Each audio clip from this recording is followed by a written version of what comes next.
Well, that was interesting and not very surprising.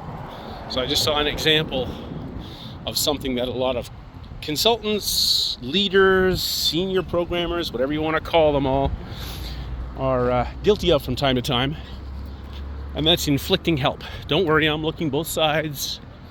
I got the crosswalk lights on, so nobody's going to hit me. So the scenario is pretty straightforward. I want to, before I introduce this scenario, on the off chance that the people involved see this, I'm not naming and shaming. You just happen to trigger the idea. That's all. So it's a case where, you're paying for something in cash. You want to avoid getting a huge number of coins back. So when the thing comes at $10.15 or whatever it was, and you have a $20 bill, you don't want 75 or 85 cents change back.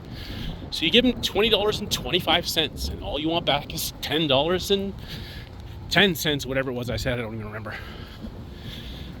And that's when the fun begins, because somebody who's not accustomed to that, maybe because they're younger, or maybe because they haven't been working a cash till for, their entire life, is a little confused about why you would give them both too much in bill and too much in coin. And the shopper, probably a little older, probably more accustomed to this thing, because it is the kind of thing that maybe they were taught in school, like I was. And suddenly, the inflicting help begins, because the shopper is noticing that the cashier is confused, the cashier is struggling to do stuff, understand what's going on. All they know is that you gave them way too much money, and they're confused about what they're supposed to give you back. And the shopper keeps saying, well, just give me this, just give me this. I gave you that, give me this.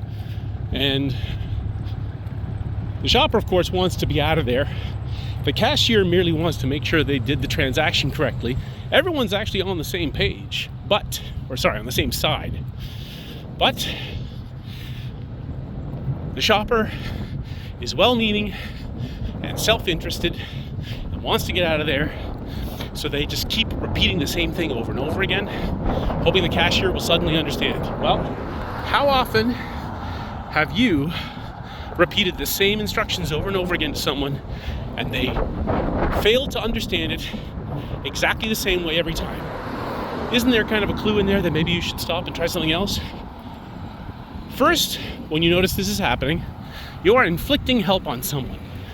They might not want it, so don't do it. Don't force help on someone who doesn't want your help. Ask them if they need help, and if they do, then help them. Second thing, you got to give people time to think. In that situation, when I'm confused, I want time to process. 15, 20 seconds, not a huge deal. I need time to think about what's going on so that I can understand what happens next. And then I even get to decide, do I need your help? Because then I can ask for it, and we can be done.